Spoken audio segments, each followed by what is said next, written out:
Hello friends, welcome to my channel. So today's lesson is going to be on oogenesis. Oogenesis is the female form of gametogenesis. Gametogenesis, that means the formation of a new gamete. Oogenesis, oo means ovum and genesis means formation. So oogenesis is the process of a formation of a mature ovum from the oogonia in females. It occurs in ovary. And oogenesis starts during fetal life and continue till menopause. Oogenesis has three phases: multiplication phase, growth phase and maturation phase. Starts with multiplication phase. In multiplication phase, during early embryonic life, the primordial germ cell of germinal epithelium of ovary starts multiplying and differentiating, and they are known as oogonia. By the time of 25th week of intrauterine life, all the oogonia are formed. That means no new oogonia can be formed after birth or added after birth. Till this time, there are about 2 million oogonia produced in each ovary. Then growth phase. During growth phase, oogonia starts increase in size and converts into primary oocyte. So at the time of birth, only 3 to 4 lakh primary oocytes survive in each ovary. The maturation phase. At birth, primary oocytes start meiosis 1 and get arrested in diplotin stage of prophase 1. Then primary oocyte remains suspended in this stage during all prepubertal years. That means meiotic arrest occurs. During puberty, by the influence of FSH, FSH means follicle stimulating hormone of pituitary gland, primary oocyte collect nutrients and increase in size. After that, primary oocyte gets surrounded by a layer of a cell that called granulosa cell, and now it becomes primary follicle. That means when the primary oocyte get covered by granulosa cell, then it becomes primary follicle. We know that at the time of birth, only 3 to 4 lakh primary oocytes survive in each ovary. But at puberty, the primary follicle degenerates, the primary follicle or the primary oocyte degenerates, and only 60,000 to 80,000 primary oocyte left. At puberty, more granulosa cells surrounded over the primary follicle, and the primary follicle becomes secondary follicle. At the same time, the adjacent stromal cells surrounding the follicle change into the theca cell. The theca cell then divided into two parts, theca interna and theca externa. The inner part of the theca cell is known as theca interna, and the outer part of the theca cell is known as theca externa. After that, fluid secreted from granulosa cell and appear as droplets among them. The droplets gradually form a fluid containing cavity, and that is called antrum, and the follicle is called as antral follicle. Also able to say that the antral follicle also be called tertiary follicle. The tertiary follicle further convert into Graafian follicle. Graafian follicle is the mature follicle.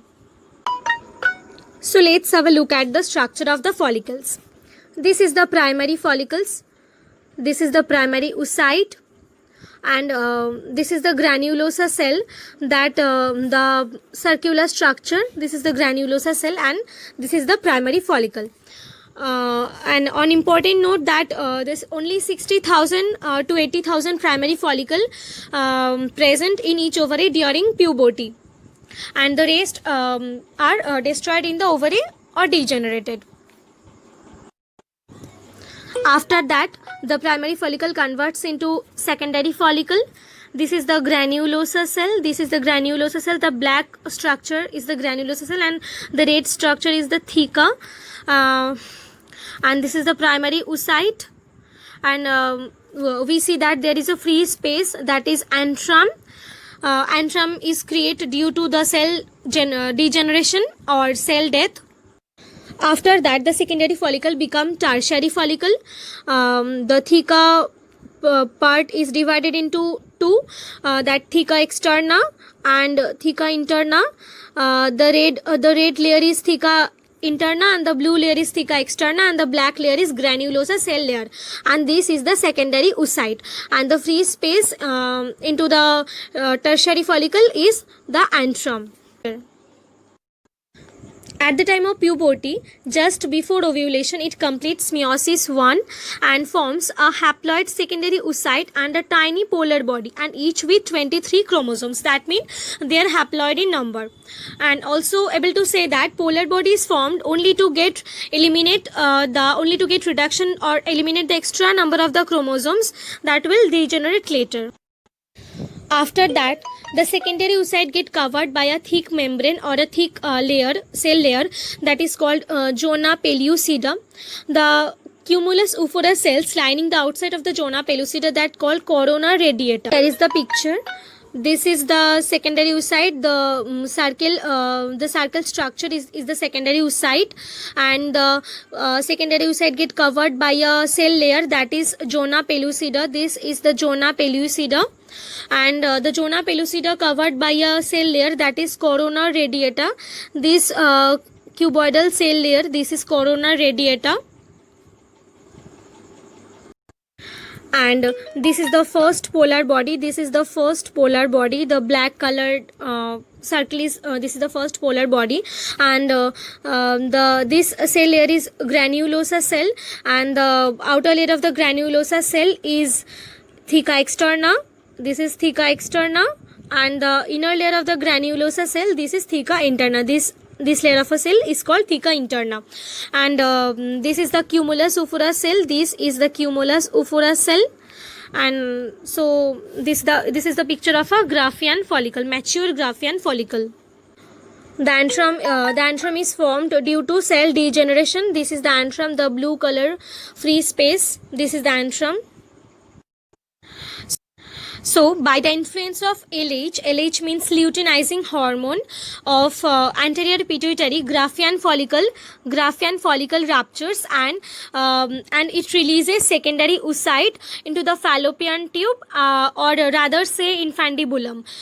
This process is called ovulation, and also.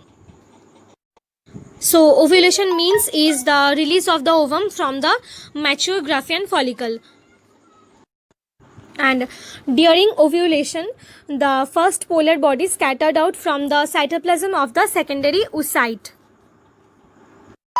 So this is the picture. Here we see that the Graafian follicle ruptures and it releases the secondary oocyte, and secondary oocyte covered by corona radiata. After ovulation, secondary oocyte begin meiosis 2, and they get arrested in metaphase 2.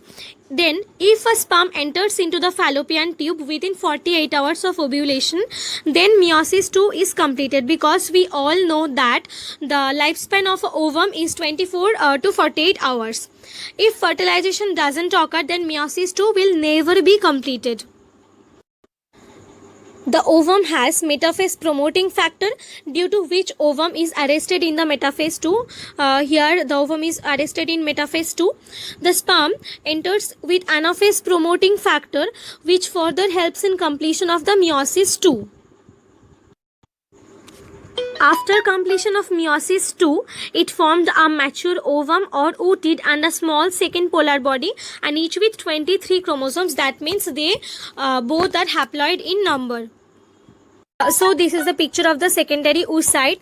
This is the nucleus of the ovum, and these are the sperm. These are the sperms, and here we see that it is the sperm nucleus, and we know that in the head portion of the sperm there is a acrosomal cap, and in acrosomal cap there is the enzyme hyaluronidase and the proteolytic enzyme. These enzymes help the sperm to enter into the ovum, so that the sperm will fertilize the ovum. Here we in this picture we see that the sperm enters into the cytoplasm of the ovum, and this is the nucleus of the ovum. After that, the sperm and ovum, they both exchange their cell nucleus and chromosomes, and then the fertilization is complete. So at the time of puberty there are only 60,000 to 80,000 primary oocyte left in the ovary, but primary oocyte remains suspended during all prepubertal years. That means meiotic arrest occurs. Between 60,000 to 80,000 primary oocyte, only 400 primary oocyte go through the menstrual cycle at the time of puberty, and one by one primary oocyte goes through the menstrual cycle, and one primary oocyte gets chances to complete the oogenesis process. And at the time of puberty it completes meiosis 1 and forms a haploid secondary oocyte and a tiny first polar body. They both have 23 chromosomes, that means they are haploid. Though the secondary oocyte gets major nutrient content, though the secondary oocyte get major nutrient content, so the secondary oocyte get chances to enter meiosis 2, and it formed a mature ovum or oocyte and a small polar body. On that note, the first polar body and second polar body, they both eliminated. So here is the chart form of the oogenesis process. In intrauterine life of a female, primordial germ cell has already formed. That are diploid in number. That means 2n. On 25th week of intrauterine life, primordial germ cell formed oogonia, that is also 2n in number, and at birth oogonia formed primary oocyte that is also diploid in number, and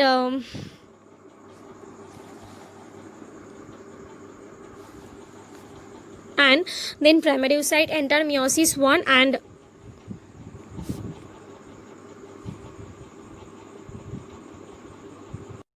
and then primary oocyte enter meiosis 1 and formed a secondary oocyte and a polar body. They both are haploid in number, and this occur at puberty.